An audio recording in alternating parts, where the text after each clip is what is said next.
Hi, this is Dr. Gregory Sadler. I'm a professor of philosophy and the president and founder of an educational consulting company called Reason.io, where we put philosophy into practice.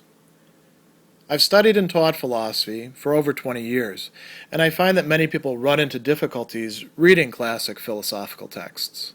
Sometimes it's the way things are said or how the text is structured. But the concepts themselves are not always that complicated, and that's where I come in. To help students and lifelong learners, I've been producing longer lecture videos and posting them to YouTube. Many viewers say they find them useful. What you're currently watching is part of a new series of shorter videos, each of them focused on one core concept from an important philosophical text. I hope you find it useful as well. When we're considering the Stoic attitude towards emotions, towards emotional life, towards affectivity in general, the tendency is to assume that Stoics were completely against emotions, and that's not entirely the case, at least not for most of them.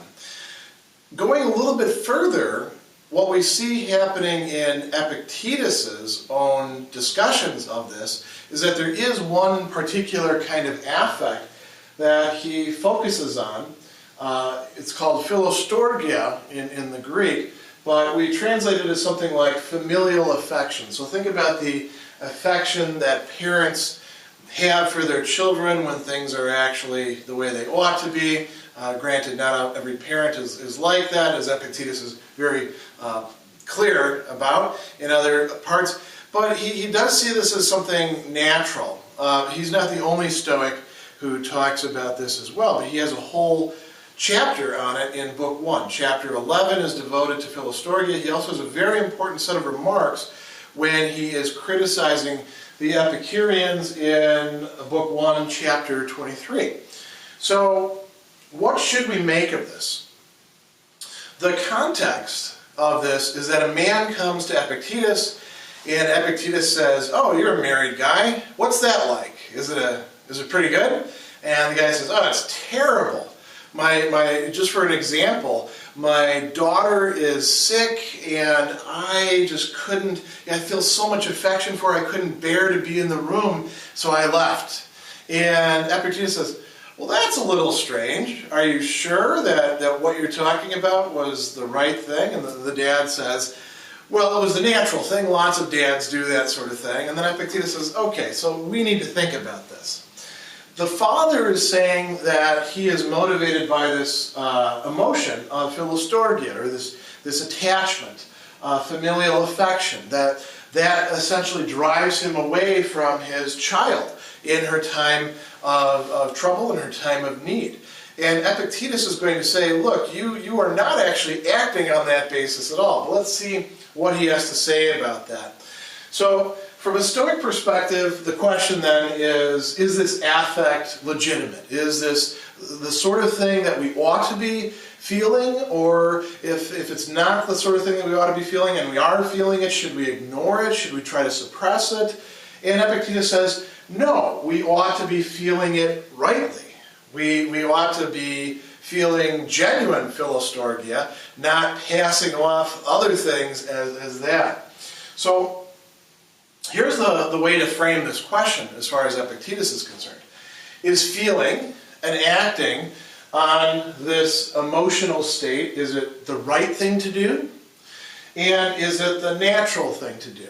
And the way that Epictetus explains the natural, I'm going to talk about this much more in another core concept video, simply saying, look, a whole bunch of other people tend to feel that way and act that way doesn't mean that it's actually natural to human beings to feel and act that way. As Epictetus says, going astray is not really natural. That's not having your proeresis, your faculty of choice, in accordance with nature. As a matter of fact, there's a certain being out of whack, being out of sync involved in that. It may feel natural, it may be taken as natural, but it's not really natural.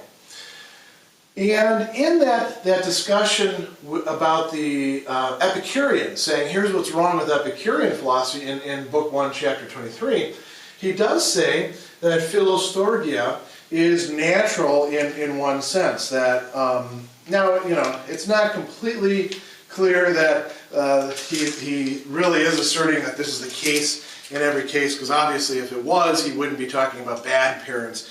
But he does say this. Here we go. Once a child is born, it's no longer in our power not to love it or to care for it. And the words that are being translated as love it, philostorgia is the verb, and to care for it is to sort of to think carefully, to take care for it, phronidze. And so there is a natural response that we have towards children, and perhaps even much broader, towards those that we encounter as vulnerable and attached to us in some way.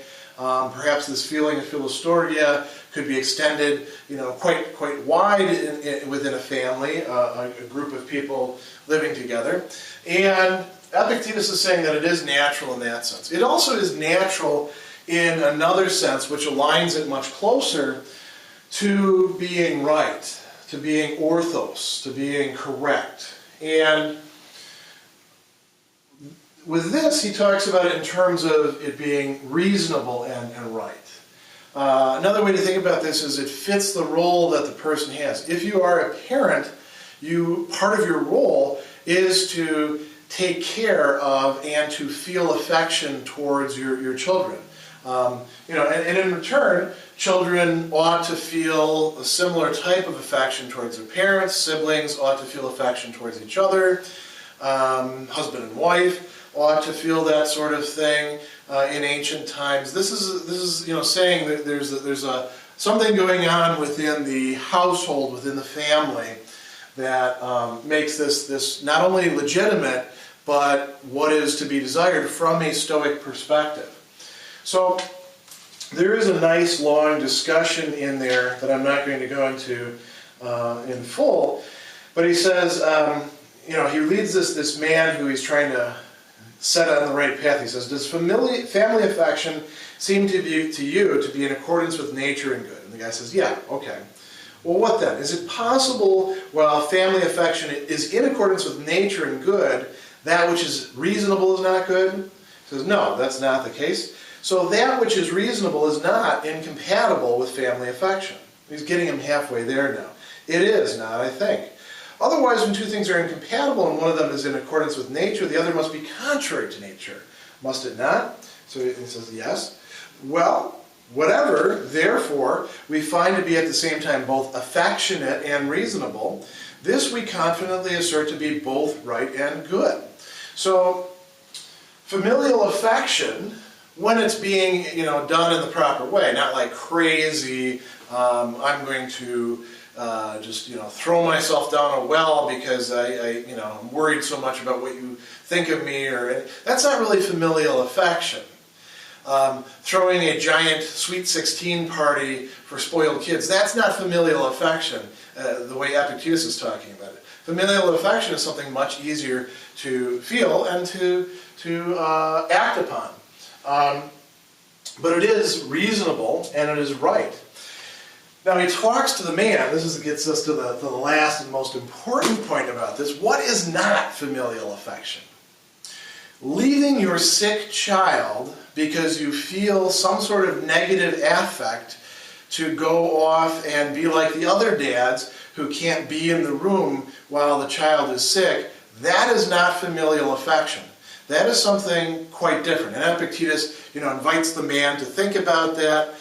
There's a lot of cases, I think, if we're going to broaden this much more widely and think about it in our own time, where people are claiming that something is done from a sense of affection, a sense of care for the other, but it's not really what's going on. It's more self-centered, it's more about guarding their ego, or about, not dealing with certain emotions that they're feeling. And Epictetus says, you're more like the person who is worried about his gambling losses than somebody who really cares for his child. The last thing that he says to the guy to really drive this home is, how would you feel if the situation were reversed? And this gets us to why familial affection. We can recognize it as something that is what we ought to be feeling. because we think that other people ought to feel that towards us, and we get upset when they don't. So, if you were sick, would you want everybody to go away and leave you alone and not take care of you and not attend to you? Or would you pray that they actually care about you so much that they want to be by your bedside? When the man realizes, okay, I have not been feeling familial affection, and this is part of what would put one on the road towards properly feeling this, towards realigning the affects and the judgments about things. So, final word on this, Epictetus thinks that familial affection, when it is truly familial affection, is in accordance with nature. It is the way that we ought to be. It is part of having our faculty of choice in accordance with nature as well.